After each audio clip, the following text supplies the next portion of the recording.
Thank you so much for joining us. I am looking forward to having a really great conversation today with Natalie Hoffman. Thank you so much for joining us. Thank you for having me. I'm excited about this conversation. Yeah, absolutely. So certainly we will make sure that we include all of your contact information in the show notes, but I just want to really dive into our conversation for today. I normally like to start with, if you could give women one word of advice that might be listening, that are contemplating or feeling overwhelmed, kind of what's the one thing you would tell them? Kind of just a girlfriend to girlfriend. What would you tell them?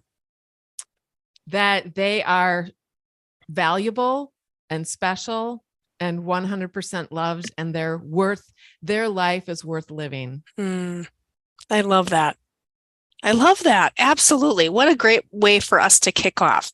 So I know we have a few questions we're going to be kind of running through, and I know that this is going to really resonate with a lot of our listeners. So the first kind of item, I guess, that we can dive into and kind of unpack is, I know that you work a lot with women, advocating for women that are in abusive relationships, particularly for women that are of faith. And I think this is a really important conversation that we're having today. What are some common beliefs for women of faith that hold them back from making the divorce decision from your experience of what you've seen? Yeah, there are a lot of beliefs actually that keep us hooked into marriages that are hurting us. And I think the most obvious one is just that divorce is a sin. So there are a handful of verses in the Bible that if you don't understand the context of which they were written, it sounds like God is going to be displeased or angry if you get a divorce because you're breaking your vows to God. Like, for example, people will quote a version of Malachi 2:16 that says God hates divorce in certain translations, but many of them don't realize that the original Hebrew, that verse is actually translated this way: the man who hates his wife and divorces her covers his garments with violence. And that's actually an indictment, not against divorce, but it's against fickle, unloving men who would discard their wives to marry someone else, which was a problem back then. So I have this brilliant friend. Her name is Gretchen Baskerville. She wrote a book called The Life-Saving Divorce. And she Mm. also has a YouTube channel by the same name. She goes into great detail on everything that the Bible actually says about divorce and what it doesn't say. And I think her work has helped so many women of faith who really struggle with that teaching, helps them to find the courage and the freedom, to get out of their destructive marriages if they want to. But that's just one belief. There are other beliefs that also keep women hooked in. And I think some of these are also, they're not just necessarily for women of faith, but they're cultural and they keep women in general hooked in. Like beliefs like women should be faithful no matter what. It's that traditional idea of the woman is the heart of the home and holding everything together at all costs. And this kind of sacrifice at her own expense is expected by our culture. And then women who fail to do this, they're criticized.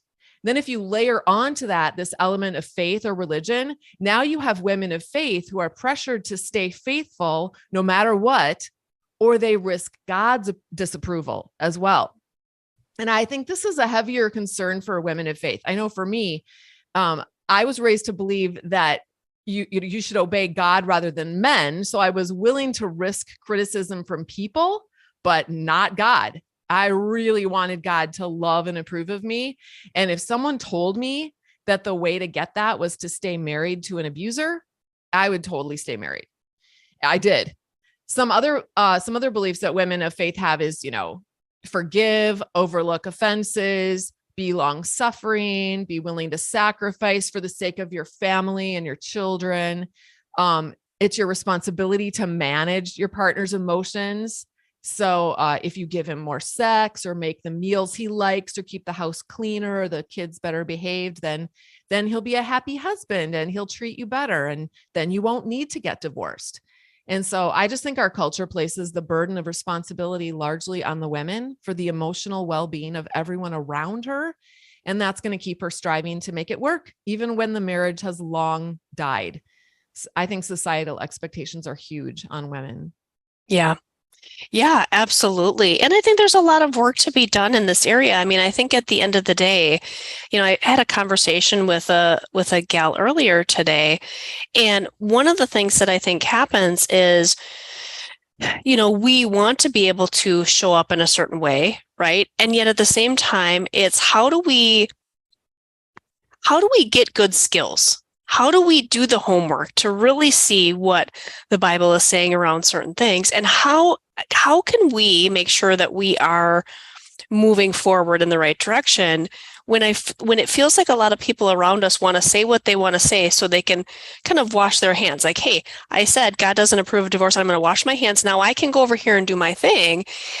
And I know that people have said to me, hey, Rhonda, do you feel like there's an internal conflict for you in working with women that are going through divorce as a woman of faith? To which I have said, no, I feel that this is God's calling on my life, because women need people in their lives that are going to be loving and caring and show tough love, right? But I can't get behind saying they should stay in an abusive relationship. Yeah. Yeah, I agree. I You feel the know, same way. right? Which is how you and I connected. I mean, would you mind sharing just a little bit about your background? Because I think it is an important part of kind of the story and the work that you're doing, as well. Yeah. I mean, I was raised in a really conservative Christian home and wanted to marry I was a virgin when I got married and thought that that was going to make my marriage great. And I waited till I was 25 to get married, which, usually the longer you wait, the better your choices are, typically speaking. But I just thought if you married a Christian guy, then everything would be fine. You just hunker down and everything would be fine. So my relationship was more covert emotional abuse and spiritual abuse, just using religion and God and the Bible to kind of control me and manipulate my ideas and the way I showed up in the world. And I hunkered down and stayed. I was in that relationship for 25 years and had 9 children. So what I had to do is really get to the bottom, get to the end of my rope with everything. And I tried getting help throughout that whole period of time, but eventually I just realized no one's going to help me. I finally realized God loves me so much and he's cheering me on. And I need to get the help and the skills that I need to change me, not so that I can keep my marriage or please my husband, but change me so that I'm strong enough to make really hard choices that will get me out of this abusive relationship.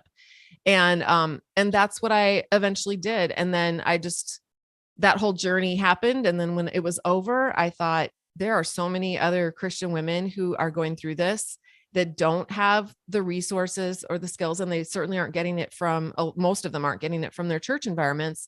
So there was a connection, for me with my upbringing and my beliefs. And I thought, how can I make a bridge to those women and offer them the help and support they need? Not so that they will for sure go and get divorced, but so that at least they know that they have options and that Yeah. they're not going to lose their faith if they don't want to. They're not going to lose God's love or approval of them if they end up leaving an abusive relationship Yeah. permanently. Yeah. Yeah, absolutely.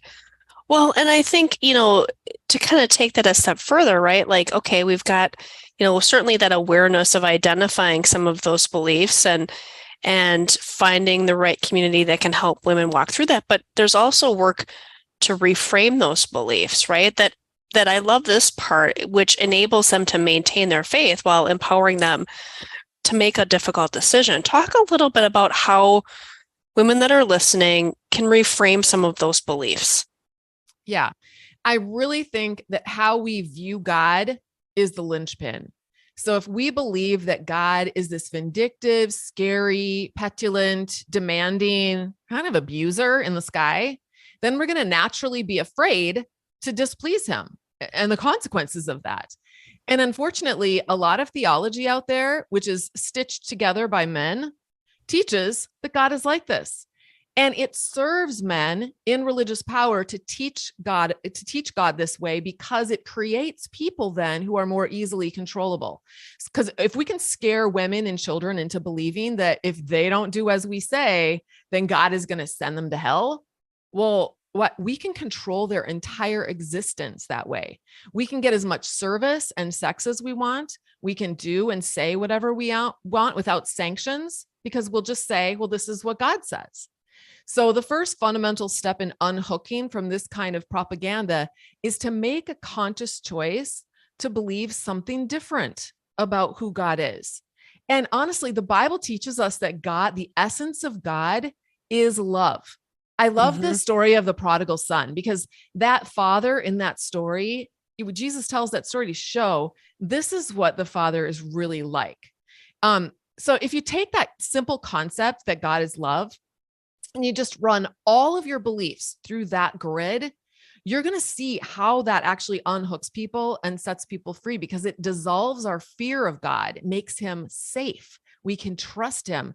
We can run to him and know that he's going to be running towards us. What if we knew that God loved us so much that he didn't want any of his children to be living under oppression, that he wanted us to make choices and do what we could to get free, and to even help others get free, and that that's actually our God-given responsibility as an adult? And then other beliefs would end up changing as well. So take the belief that it's the wife's responsibility to manage her husband's emotions, for example, and make him happy. But is that really loving? Would a God who had infinite love and compassion on us expect us, require us to control each other and each other's feelings? How does power and control allow other people to have autonomy and freedom and choice? How is it love to take what is, say, your husband's adult responsibility away from him and do it for him, or even to renege on our own responsibility to take care of the body and the mind that we were given to steward, and then to give it over to someone else's control and let them steward it for us? How is it love to lay burdens on the backs of some people so that other people can oppress them and power over them? So I just think that what we believe is going to create the results that we get in our lives. If we don't like the results that we're getting, then the solution is to be open to the idea that maybe we are wrong about something.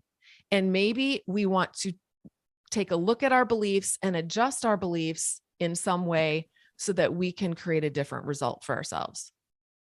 Yeah, absolutely. Well, and I think, kind of piggybacking off of that, right? I think a lot of times women of faith believe they're giving up on the power of God, right? If they decide to call it quits and get divorced.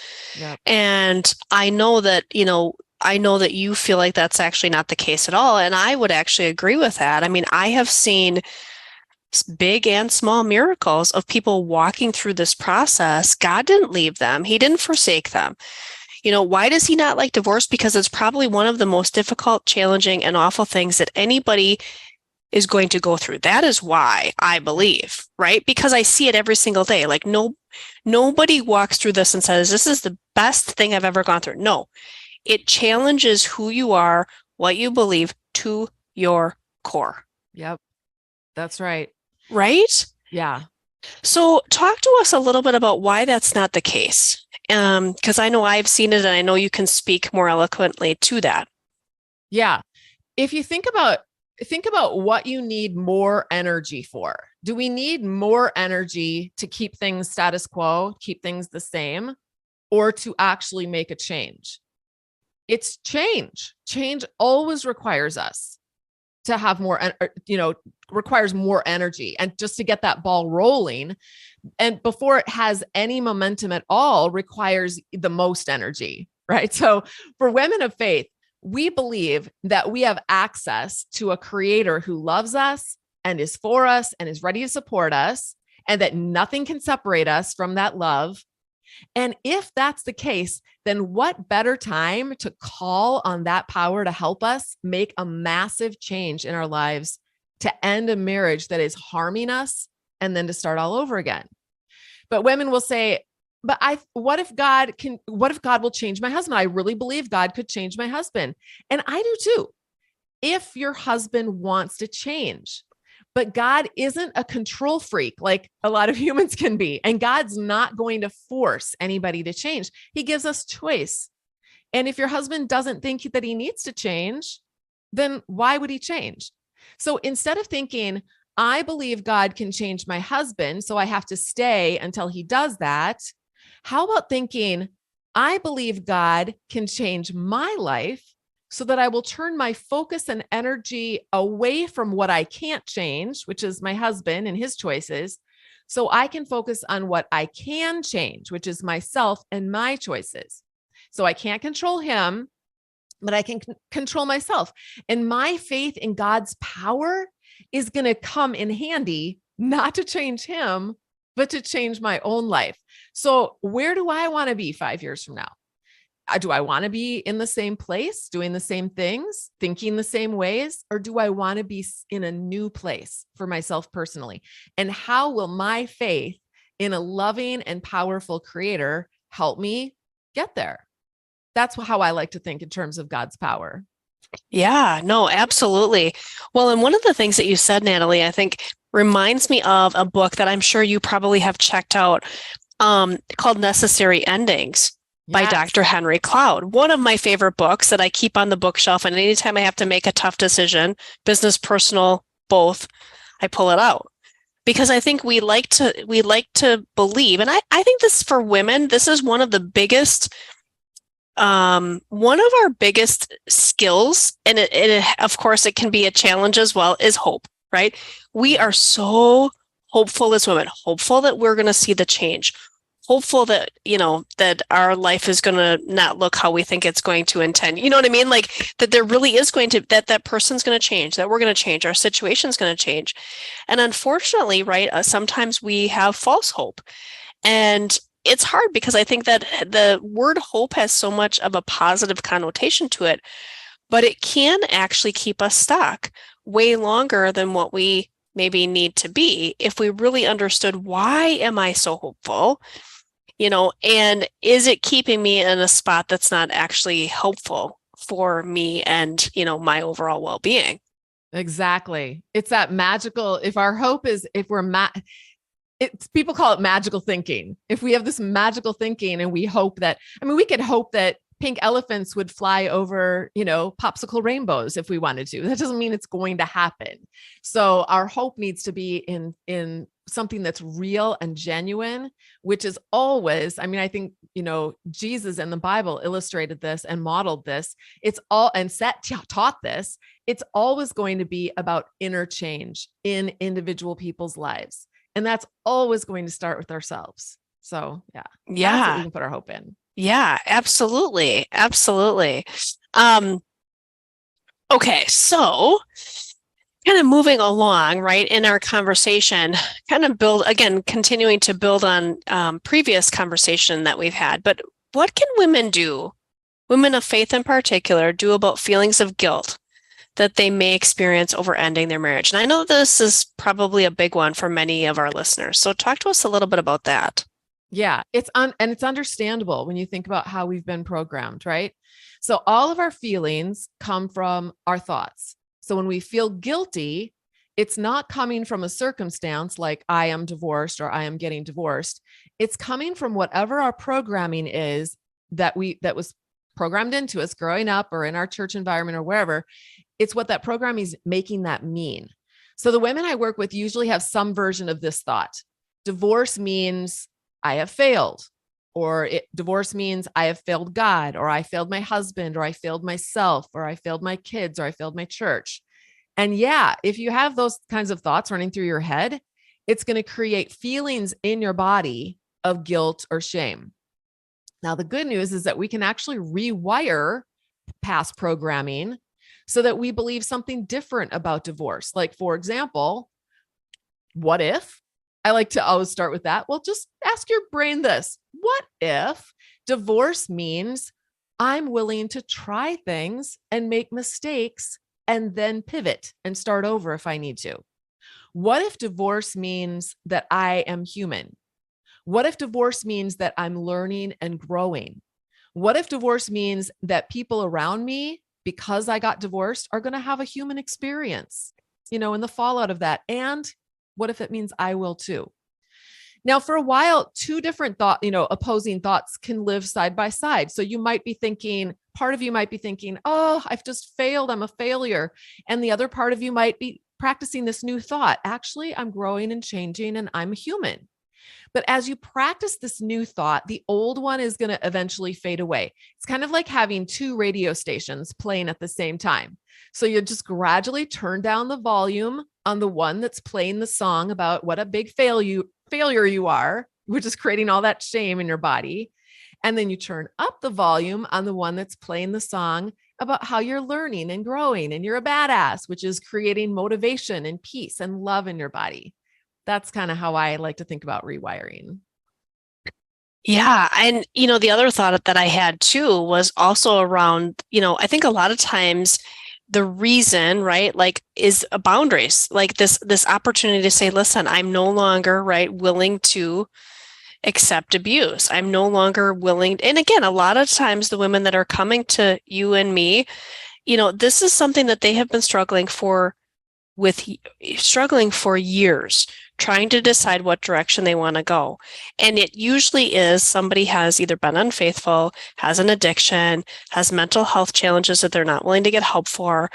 So by the time they reach out to us, I feel like the women that we're working with have exhausted all possible options. Yep. To where this is their it's not a flippant thing. It's not, well, you need to be praying more. You need to be, they've been doing that. Yes. And like you said, that you were at the end of your rope with this. Like, I have done all the things. I have done everything that's been asked of me, and it still is not working. And I don't always believe we have to be, backed up against a wall, half dead to make those decisions, which is part of what Dr. Henry Cloud's book, Necessary Endings, talks about. We don't have to be in that place. We can learn how to make decisions sooner, seeing that if we pan it out, it's probably we're still going to, be in the same spot 10 years from now. But that being said, it's rewiring too around, hey, listen, I'm going to set healthy boundaries. 100%. Yeah. Honestly, that's part of the healing process, is doing that. And I think a lot of women do that while they're still in the marriage, and then they start practicing those boundaries and get a lot of kickback from if their partner is abusive, he's going to, he's not going to like that. They don't like boundaries. But that actually is good because it shines a light on the reality of the situation.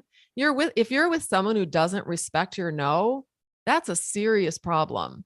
And then how you address that, sometimes if you've been working for decades to try to figure that out and you're just not getting anywhere, maybe it's time to pull the plug and be around people who do respect your boundaries and your no. Yeah, no, absolutely. And, and I think too, one of the things I believe is also when we have those, people in our lives that have healthy relationships, right? We can start to see what that actually looks like, because in the midst of these types of situations, right, we're not necessarily seeing clearly for what it is.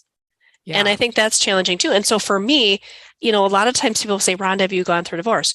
No, I haven't. But there's other things that I've gone through in my life that have put me in a position to understand the emotional aspect. And I have a real problem with abuse. I will say, if I was in a relationship where my husband was not respecting me and loving me like Christ loved the church and all of the things that the Bible talks about, I don't know that I would stay. Yeah. It's so ingrained in the core of who I am that the thing that keeps me up at night is knowing people close to me, people that I'm working with, people that I'm serving are being abused. It is. And I just cannot in my own mind reconcile that God wants people to stay in abusive relationships. I can't. Yeah. And that's so good. I mean, I really hope that there is a groundswell of different belief around that in the Christian world. I think there is. And as that happens, as our beliefs change around how we treat women, how we view marriage, how we view the male-female relationships, I think that's going to change the divorce conversation as well. So, yeah, no, absolutely. I agree with that. And I think, again, there needs to be, people like you and I, right, that are willing to have these difficult conversations that probably are, challenging the status quo. It's a little bit of a disruptive while still being respectful, of these types of conversations, I think is really, really important. Yeah. Yeah. So, you know, and again, building on that, women that are in these types of situations that are facing these big decisions, how can they respond when they feel like maybe their faith community isn't supportive and maybe even are rejecting, their thought process or their decision related to divorce? What are some things that women can do? How can they respond, I think, in a way that's authentic and loving to, the response within the community? Yeah. Yeah, I see this all the time. A woman finally wakes up to abuse in her own life, and then she tries to get help, and she doesn't always get that help from the church. She's not always very supported in the church. So in my own experience, when my divorce from my 25-year-long marriage was final, my church actually excommunicated me. And I had been going to them for help with my abusive husband, not with him. He didn't come with me for help. I went on my own for help, and numerous times over the course of many years. And the basic message that they kept giving me was, you just be a better wife, trust God, submit more. And then when I finally decided, okay, this is not helping, this is not the answer. And I realized God loves me more than he loves the institution of marriage.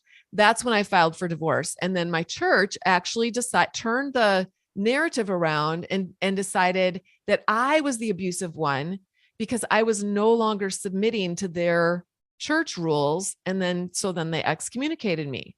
So for me, I had to see that this was a sandbox game, honestly, where a little sandbox where the big boys are calling the shots and everyone else is cowering and obeying.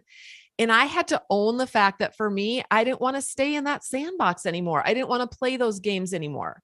And I had to take responsibility for my choice to do that. Mm-hmm. But I also had to see that this was just one little tiny sandbox on a huge beach. Mm-hmm. And I had the choice to get back, either get back into their sandbox and apologize, or I could go explore the beach and the ocean and all the other people in the world.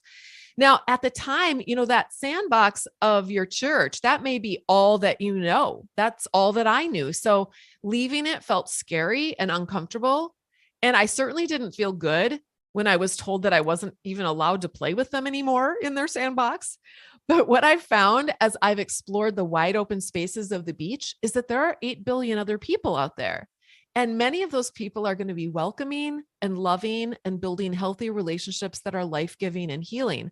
But we have to be willing to jump out of the toxic pond. We don't have to splish splash and freak out at everyone and tell them they're all wrong and they're all bad.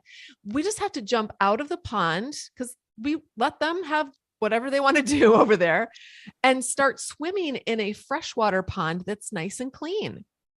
And I don't believe that all churches are toxic by any stretch of the imagination. But if a church can't offer basic compassion and respect to women unless those women are willing to be subjected to abuse and oppression, then maybe it's just time to quietly exit and find a new church environment.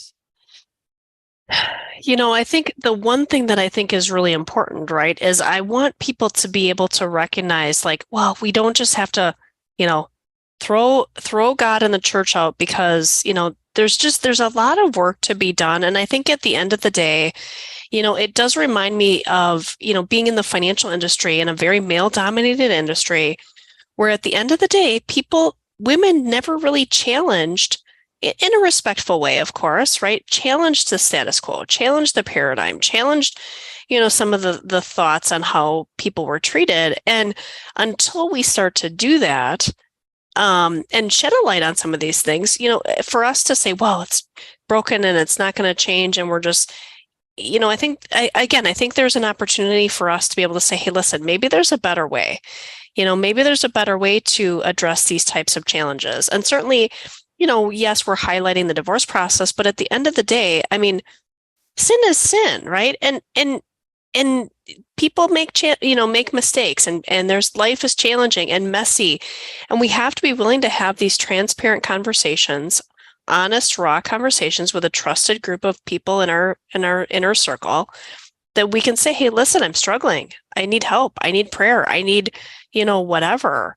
Um, and Yes. so I think, I just don't want people to say, hey, the church is broken. And so I need to go over here and leave God over there and go over here. And I don't think that's the answer either. I just think, we have to recognize that, hey, church is human, and it's run by human beings, and nobody's perfect. But how Yeah. do we work to change the paradigm one Yeah. situation at a time? Yeah. And I really think that I always tell people, because people will say, well, this needs to change and that needs to change. And someone needs to rescue me. A lot of times we think someone else needs to rescue me, make the changes and then rescue me. And I always tell them, you're the one that's going to make the changes. And it starts inside of you. You rescue you. And that in itself is going to shine a light on things that aren't quite right. And then other people are going to be drawn to that light and their lives are going to change too. We don't even have to fight. I think the fight is just basically doing your own inner transformational work. And then that's resistance right there to what's wrong. Yeah. That's the best kind of resistance. I remember when I was back in the church, I was really trying to get them to see the truth. Don't you understand? This is what's going on. And it's not just me, it's other women. And we should be doing this and why. And the more that I fought, the more resistance I got. And when I wasn't making any headway anyway.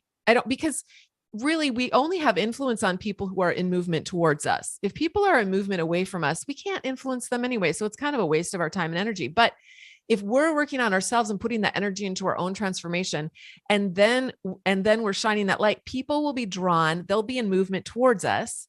And then those are the people that will be able to influence and see change. So exciting. That I think is what Jesus was talking about when he talks about like the little mustard seed, growing into a tree, or the little piece of yeast, the little grain of yeast, leavening the whole lump of dough. You're that little mustard seed. You're that little piece of yeast. Don't underestimate the power that one woman can have just by doing her own personal work. It's incredible. Yeah. And it's taking ownership. I think, that's the other part that I'm hearing, right? And again, I love it because I think a lot of times we do think, oh, I can change this person. No, we can't. Right. We do have to be responsible for our own, our own journey. And I think that's really important.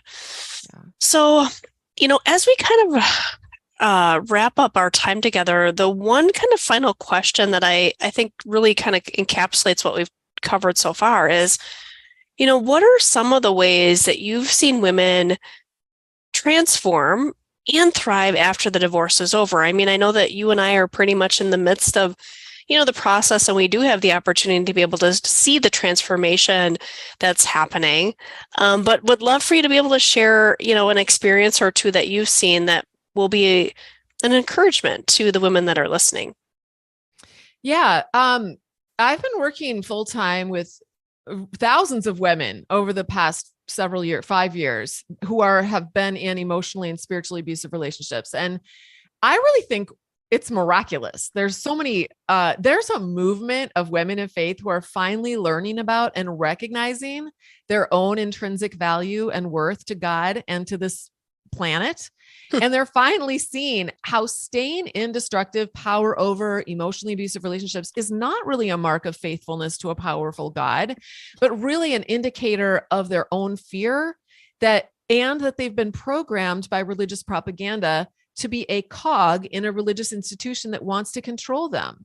So keeping them in abusive marriages serves the institution and it serves abusers, but it doesn't serve women and children. And I don't think it serves God either. So when women lean into this reality and begin to reprogram their thinking, the Bible calls this renewing your mind, then they stop throwing the woman who has their name under the bus. So think about it. Women are forever looking out for everyone else. Totally. So the goal is to help them to see that the woman who has their name, that person is just as worthy of being looked out for as anyone else. And in fact, They are their own number one God-given priority. Again, it really starts with us. We are our priority, our own healing, our own well-being. That's how we change the world. Okay. So when they start taking care of that woman who has their name, that's when their life starts to change. And they often start finding creative ways to get out if they're still in that relationship. There's usually a huge ransom, I call it the ransom fee, that they have to pay. And that includes attorney fees, other professional fees that they have to pay, their time investment, their emotional energy investment, their loss of financial security, at least for a while, loss of some families and friends. But these are strong women who are willing to pay that ransom fee to ransom themselves. And then I get to watch some of them go on to rebuild their lives. So I've seen women go back to school and start brand new careers, or maybe they were a teacher in their past life somewhere and they renew their license and go back to teaching. I've seen some women move to locations in the world that they've always dreamed of living, but they weren't able to do that prior to getting a divorce. A lot of them build new relationships, start new hobbies. Some of them help other women get out. Some of them heal their relationships with their adult kids. I think the transformation that a woman goes through during that divorce process is incredible. And then she gets to take this brand new version of herself that she has just birthed into her future. And there definitely is a cost. I like to use the analogy of the caterpillar turning into a butterfly. It has to turn into a pile of goo inside of the chrysalis that has no shape or no form for a while. And then it gradually reforms and transforms into this butterfly. And then comes the whole process of getting out of the chrysalis, which is another important stage in the process. And you've maybe heard that if you cut a butterfly out of its chrysalis because you can see it struggling and, oh, I just want to cut it out and let it free. If you do that, the butterfly is not going to be able to fly, because during that struggle of getting out, it's pumping blood from its body to the ends of its wings so that it can fly. And if it can't fly, it's going to be, a predator is going to come along and eat it then. So the whole thing is a painful process, but it's well worth it. Yeah. Yeah, no, absolutely. And I love that analogy, because I do feel like there's times, right, when you and I are walking through this process with women where you're like, gosh, I do wish that I could shortcut this and I wish it wasn't as painful. But unfortunately, right, we know that they have to walk through it, but we get to be there alongside, right, to encourage, support, help, all the things, right, provide guidance and direction, which is just a really honored place to be. But they do have to walk through it, knowing that we can see the other side, and that it is going to benefit them, and they are going to be stronger and more independent and in a healthier place as a result of the struggle. Yes, totally. Yeah, it's exciting. It's one of those things too, right, where at the end of the day, we either move toward the things that bring us pleasure or away from things that bring us pain. It's human nature, right? And so we like to, like you said, change requires energy. It's not comfortable. It's not fun. But if we can use the divorce process as an opportunity to be in a better place emotionally, spiritually, physically, mentally, financially, and become empowered, they are going to be in a better place, when the divorce is over, to move forward with this new chapter. It is really, rich with opportunities, rich with lessons. It's not fun in the midst of it, but it certainly is, for the overall well-being at the end of the day. And I think a lot of times women can look back and say, I am in a better place, as a result of this. Don't want to go through this again, but it was, I can see the benefit, for where I'm at. So that's always good news. Yeah. So as we wrap up our time, thank you for having, an honest and transparent conversation. I know that you have your own podcast called Flying Free that people certainly can check out, and you have some community resources for people as well. Anything as we wrap up our time, any final thoughts, words of encouragement that you want to leave our listeners with? I would just say that you're not alone. There are, I was going to say thousands, but my guess is there are millions of women out there that are going through what you're going through. And a lot of times we can feel like we're the only one, especially if we're in our, I think of a position that I was in a lot in my home with my 9 kids. I was in the bathroom in a fetal position on the floor a lot. And I really did think I was the only one. I thought, this is so weird. Why is my life like this? And nobody else I know is like this, because nobody really talks about it in faith communities. I mean, they are more now, but back then, no. So you're not alone. And there are the internet is just full of resources and articles and podcasts and books. There's so much more information that will help you, and from a Christian perspective too. So if you're still a little bit leery about secular resources, have no fear. There's so many Christian resources out there now that will support you in your journey if you do decide that you are going to pursue a divorce. So yeah, no, absolutely. Well, thank you so much for your time today. Really appreciate the conversation. I know this was very valuable. We covered a lot of ground in a short period of time. So thank you so much for your time today. yeah, thank you for having me. It's really fun to talk with you again.